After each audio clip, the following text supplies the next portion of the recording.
Dear viewers, আসসালামু আলাইকুম। Sector নম্বর 3 নিয়ে আলোচনা করব। তো সকল শহীদদের আমি বিনম্র শ্রদ্ধা জ্ঞাপন করছি। সেক্টর 3 আমরা কিভাবে মনে রাখব, তার জন্য আমি বাংলা একটি শব্দ লিখব, সতীন। সতীন থেকে সতীনু। সতীন আমি লিখলাম। সতীন লিখার পরে আমি সতীন, আমরা জানি যে 3 সতীনের ঘর, সেই হিসেবে আমরা লিখব হচ্ছে সতীনু। এখন এখান থেকে আমরা এই নিচে আবার 3টা বর্ণ লিখব। সেটা কি?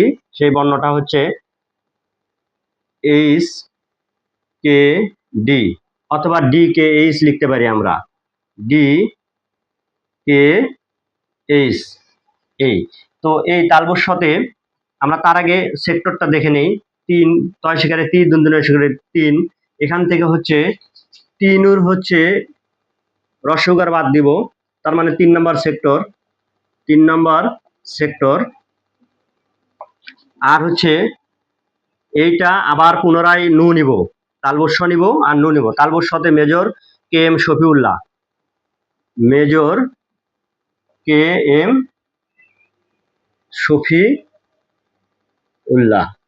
এবং নুতে হচ্ছে major Nuruzzaman, major Nuruzzaman, major Nuruzzaman.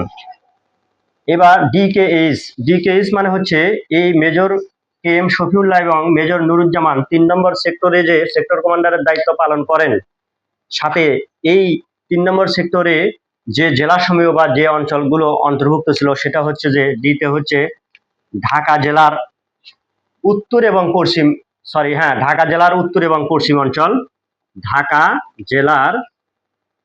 জেলার সমগ্র উত্তর ও পশ্চিম অঞ্চল।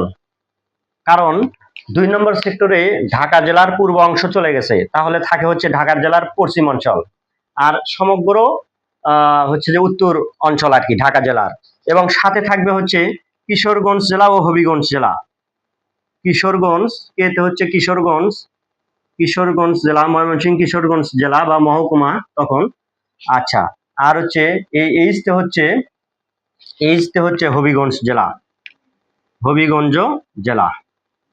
আই রিপিট, হবিগঞ্জ জেলা। আই রিপিট, সতীনু তালবস্যত হচ্ছে মেজর শফিউল্লাহ, টিতে হচ্ছে 3 নম্বর সেক্টর, আর নুতে হচ্ছে মেজর নুরুজ্জামান। অঞ্চলটা ছিল হচ্ছে যে ঢাকা জেলার হচ্ছে সমগ্র পশ্চিম অঞ্চল এবং উত্তর অঞ্চল, কেতে হচ্ছে কিশোরগঞ্জ জেলা এবং এইচতে হচ্ছে হবিগঞ্জ জেলায়। এই 3টি জেলা এই 3 নম্বর সেক্টরের অন্তর্ভুক্ত ছিল। তো আশা করি বুঝতে পেরেছেন। পরবর্তী ক্লাসে চোখ রাখুন, প্রত্যেকটা সেক্টর আমি এভাবে ক্লাস নেব এবং অপশন থেকে আপনারা উত্তর খুঁজে পাবেন। অপশন দেখলেই উত্তর। তো প্রশ্ন যখন আমি করব, তখন অবশ্যই আপনারা এই উত্তরগুলো দিতে পারবেন।